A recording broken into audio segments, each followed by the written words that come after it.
Good morning, ma'am. I'm Clenji C. Solianes and PR Section BD. We will be reporting about the martyrdom at Bagumbayan, Chapter 25, one of the last moments of Rizal before he was executed. After Governor General Polavieja signed his execution on December 28, he went back to his cell in Fort Santiago to prepare for his destiny. And this is what happened before he was executed. So this is what happened before Jose Rizal was executed. On December 29, 6 a.m. to December 30, 6 a.m., he was busy meeting with Jesuit priest Josephine Bracken, some family members, Spanish newspaper correspondents, some friends, and secretly finishing his farewell poem. As a Christian and a hero martyr, he was resigned to die in his beloved country, which he called the Pearl of the Oriental Seas.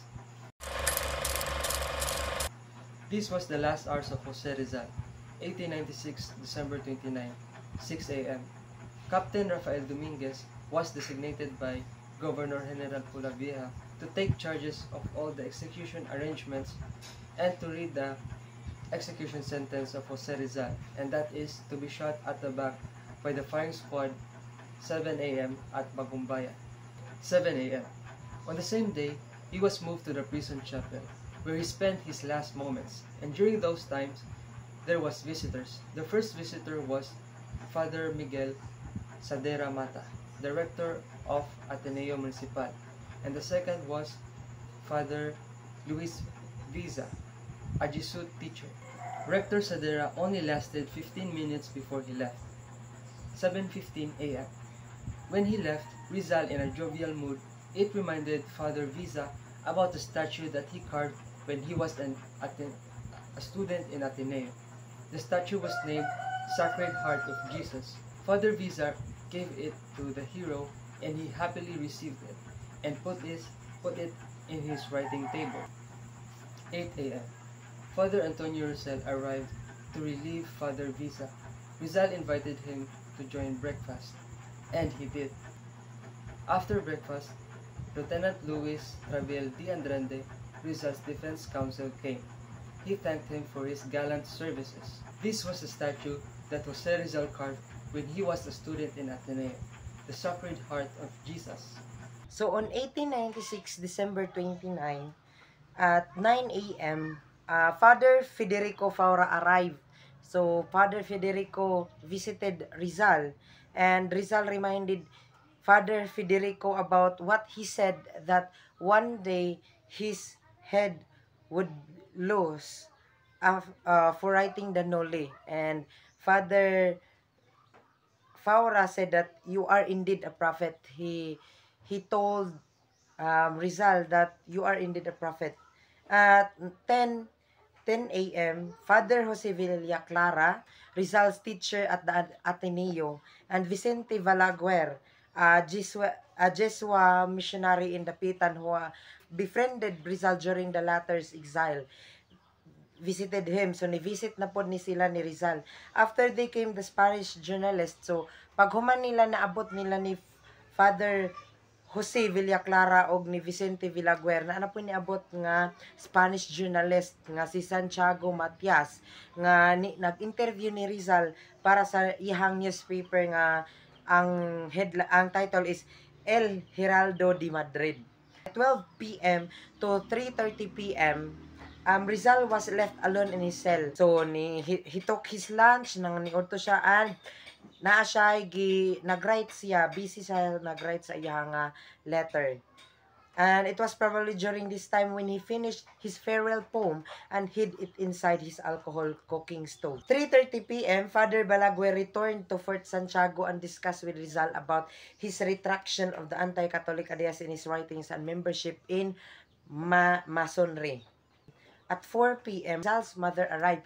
So at 4 p.m. Anong December 29, niabot na pod ang mama ni Rizal. Then pag-abot sa mama ni Rizal kay ni luhod siya, and nangayo siya og pasaylo sa iyang mama. Then sila naghilakay silang duha, din gibiyaan sila sa guard nga nagbantay ni Rizal.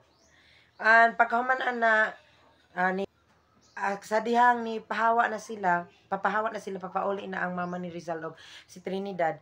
Gihatag ni Rizal ni Trinidad ang katong iyahang alcohol cooking stove nga dito nakabutang ang letter dayong iyang gingnan ang iyang igsoon nga there is something inside. After nga ni depart na ang iyang mama og ang igsoon ni Rizal, Father Villa Clara and Stanislao ni sulod na pud sa kuan selda ni kuan Rizal and nisunod pud si Father Rosel. 6 p.m. Rizal receive a new visitor na anapoy ni sulod nga visitor sa pagka 6 p.m. mao ni si Don Silvino Lopez Tunion ang din sa Manila Cathedral og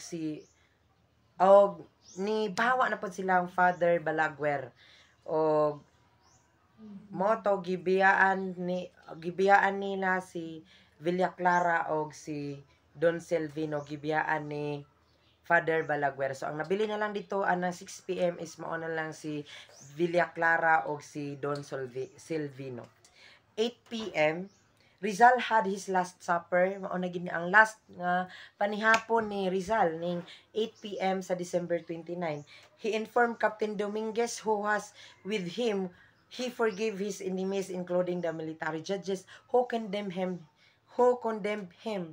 to death. 9:30 p.m. Rizal was visited by Don Gaspar Cistanyo, the fiscal of the Rural Audiencia of Manila. As a gracious host, Rizal offered him the best chair in the cell. After a pleasant conversation, the fiscal left him with a good impression of Rizal's intelligence and noble character. So, pag-abot ni Don Gaspar Costanyo, usa ni siya ka-fiscal, gi-offeran siya ni Rizal og pinakanindot nga chair nga naa sa selda. 10 p.m. The draft of the retraction sent by the anti-Filipino Archbishop Bernardino Nozaleda was submitted by Father Balaguer to Rizal for signature. Rizal rejected it because it was too long and did not like it. According to Father Balaguer's testimony, he showed Rizal a shorter retraction which was prepared by Father POP, superior of the Jiswa Society, and in the Philippines, which was acceptable to Rizal. After making some changes in it, Rizal then wrote his retraction in which he abjured Masonry and his religious ideas, which were anti-Catholic. This retraction is now a controversial document for Rizalist scholars who are either Masons or anti-Catholic claim it to be forgery while the Catholic Rizalists believe it to be genuine. 1896 December 30 ang last day na gid ni Rizal, mao na gid ang day nga patyo na si Rizal. 3 a.m. at 3 a.m. so dili pa ni siya ang time nga patyon si Rizal. December 30, 1896, 3 a.m. Rizal heard a mass, confessed his sins, and took Holy Communion. So, at 3 a.m., nakadungog si Rizal og mass, and then, ni-confessed siya sa iyang mga sala, and nitok siya og Holy Communion.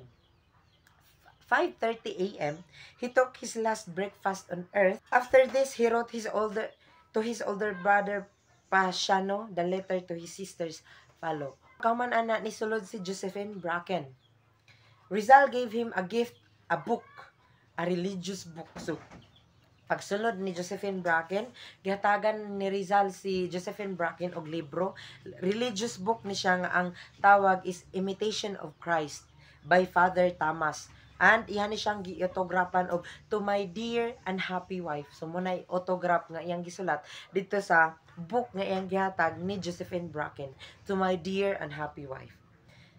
1896 December 30, 6 a.m. The soldier prepared for death march. Rizal wrote his last letter to his parents.